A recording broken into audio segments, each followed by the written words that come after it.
Good morning students, welcome to Digambar Jain girls higher secondary school. ये दोनों exercise मैंने आपको कॉपी में समझाई थी। ये देखो, ये वाली भी आपको करनी है, फिलअप है ये।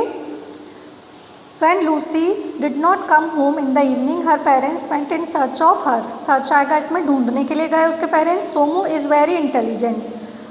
आस्क हिम अ रिडल, उससे रिडल पूछी जाए तो फटाफट जवाब दे देगा, इंटेलिजेंट है so. Have you watched a potter, अब पॉट किससे बनाए जाते हैं? क्ले से बनाए जाते हैं। A ball of clay, okay. यहाँ देखो, मिनिस्टर हमारे स्कूल में आए थे तो हॉल किससे भर गया था? बॉयज़ से भर गया था। पैक्ड विथ आएगा इसमें बॉयज़ के लिए, ये कलेक्टिव नाउन है। यहाँ देखो, मिल्क में, वार्म मिल्क में अगर हम लिटिल लाइम जूस डालते हैं तो वो कर्ड्स में चेंज हो जाता है, ओके। यहाँ देखो, is there a good hotel, is there a good hotel here, यहाँ पे कोई अच्छी होटल है। I want lodging for the night, मैं यहाँ एक नाइट के लिए रहना चाहता हूँ, ओके। लॉगिंग में मतलब क्वेश्चन में इसमें आया था, बुक में भी, लेसन में आपने पढ़ा है। The prisoner was accused of stealing a radio. Prisoner मतलब जो कैदी होता है, वो किससे अक्यूज्ड है, मतलब किसका आरोपी है? रेडियो चुराने का, अक्यूज्ड ऑफ, ओके। यहाँ पे mister Sampat went abroad to, she left for her jewels with her bank for safe keeping, okay. Safe keeping आएगा इधर। सेफ कीपिंग मतलब सुरक्षा के लिए रखना। The minister was very busy all day, he had no time to see any visitor. Busy आएगा, minister बहुत busy थे। अब यहाँ पे देखो, ये क्वेश्चन आंसर भी मैंने यहाँ किए हुए हैं, आपको एक्सप्लेन कर देती हूँ मैं। What did the thieves had to stay in the town for the night, why, क्यों रहना चाहते थे वो? They had to stay in night because their own village was very away, उनका खुद का विलेज बहुत दूर था। Why did the thieves decided to give the pot to the old woman, old woman को देना क्यों उन्होंने जरूरी समझा? फॉर सेफ कीपिंग, ओके, सुरक्षा के लिए, रखने के लिए, ओके। क्योंकि वो they did not trust one another, वो एक दूसरे पे विश्वास भी नहीं कर पा रहे थे।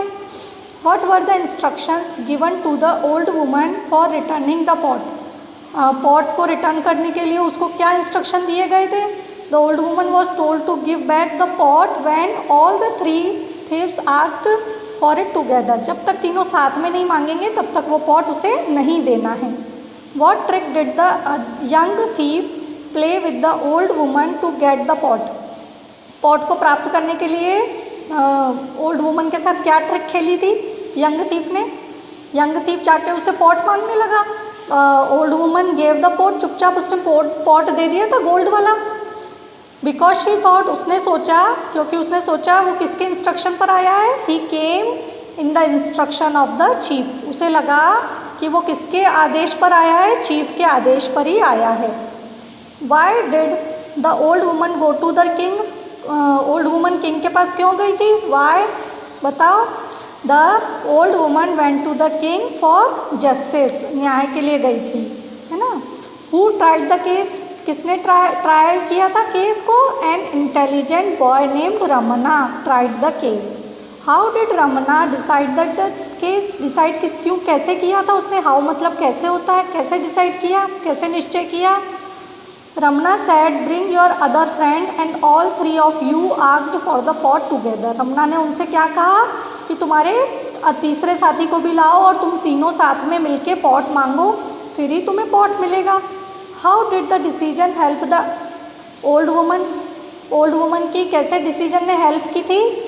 As the thieves could not produce the third companion, जो तीसरे साथी को नहीं लेकर आ पाए, जैसा कि अपन ने देखा कि जो थीव्स थे वो तीसरे साथी को नहीं लेकर आ पाए, they had to give up the case, और उन्हें अपना केस छोड़ना पड़ा, ओके। Thank you.